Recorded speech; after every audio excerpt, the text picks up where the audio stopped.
Welcome everyone to today's episode of Behind the Screen. Now, world building is one of the most exciting parts of being a dungeon master, and also one of the easiest ways to completely overwhelm yourself. Because when most people start building a world, they think they need everything. Maps, history, gods, politics, entire continents figured out before session 1.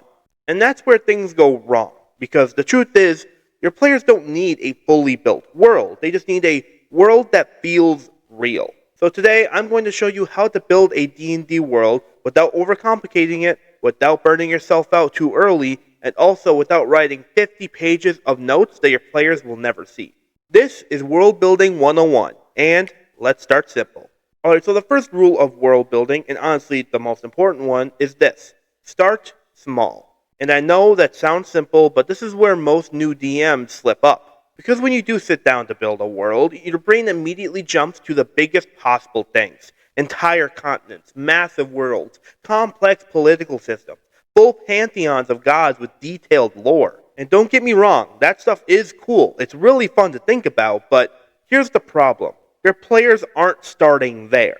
Your players aren't thinking about continents. They're not thinking about ancient wars. They're not thinking about the political structure of your kingdom. They're thinking about one thing, where they are right now. So instead of building an entire world, build a starting point, a town, a city, even just a single location. Ask yourself, where are the players beginning? What does that place look like? And who lives there? What's going on right now? Let's say your players start in a small town. You don't need to know the entire history of the kingdom just yet. You just need to know things like who runs the town, what problems people are dealing with on a day-to-day basis, what makes this place feel unique. Maybe the town is constantly under threat from bandits, or there's something strange happening in the forest, or people have been going missing at night. And that's already enough to run a session. Starting small does two really important things. First, it makes your job way easier, and you're not trying to create everything at once. You're just focusing on what matters right now. And second, it makes your world feel way more real. Because instead of dumping a bunch of lore onto your players, you're letting them experience the world naturally. You don't need to build a whole world, you just need to build the part your players can see. And here's the best part. And once your players start exploring, you can build the world around them from there. They leave the town, now you build the next area. They meet a faction, now you expand on it. They ask questions, now you create the answers. Your world grows with your players, instead of all at once. So once you've got your starting location figured out, the next step is making sure that place actually feels alive. Alright, so now you've got your starting location. A town, a city, whatever it is, it exists. Cool. But here's the problem. Just because a place exists doesn't mean it feels alive.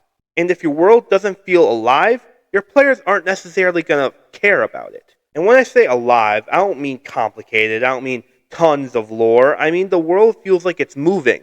Even when the players aren't looking.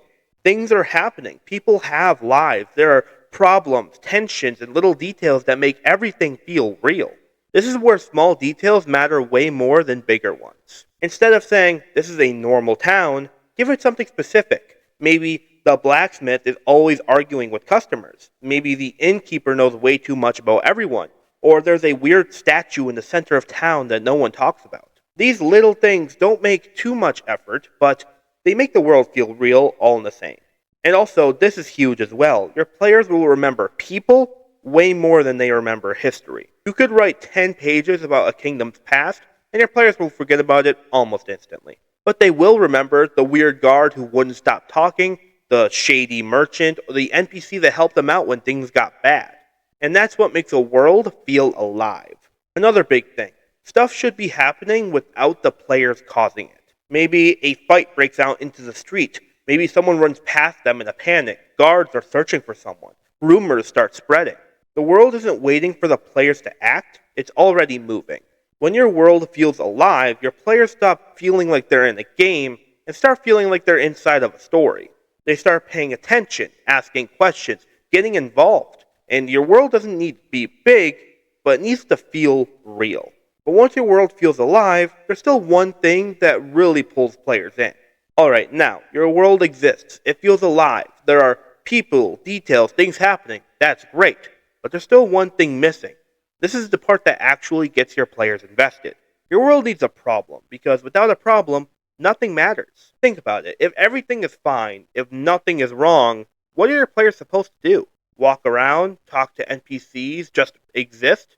That gets boring fast. Players need something to react to, something to fix, something to get involved in.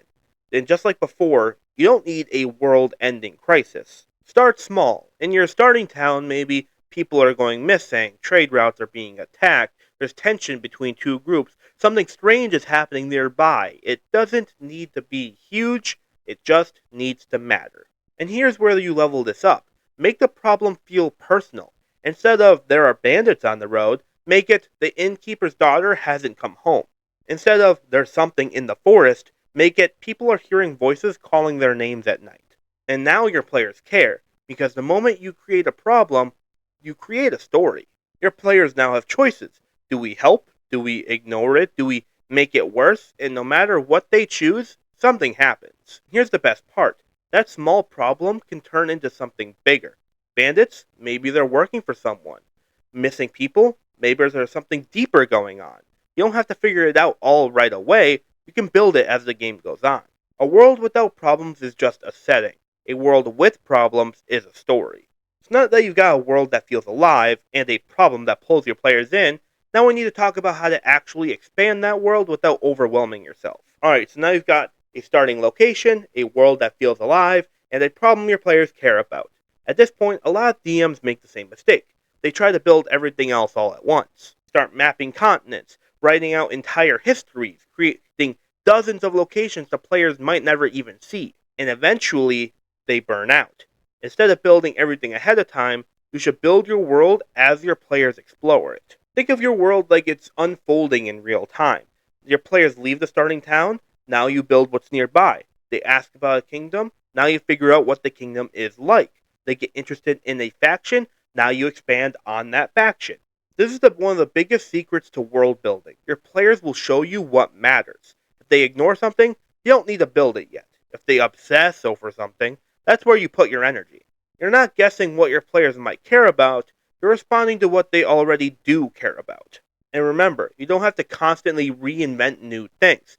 Take what you already created and build on it. That small problem in the town, now it connects to something bigger. That NPC they liked, now they show up again somewhere else. That location, now it has more depth. This does two really important things. First, it keeps you from getting overwhelmed. You're only building what you actually need. And second, it makes your world feel connected. Everything ties together. Everything feels intentional. You don't need to build the whole world at once. You just need to build what your players are about to see next. And once you understand that, there's one final thing that will take your world from good to something your players will never forget. Alright, so you've built your world. You started small, you made it feel alive, you gave it a problem, and you expanded it naturally. Now there's just one thing left. And this is what separates a good world from one your players will never forget. It needs to be memorable. And here's the thing, memorable doesn't mean complicated, it doesn't mean huge like I've said before, and it definitely doesn't mean pages of lore. Memorable means your players feel something.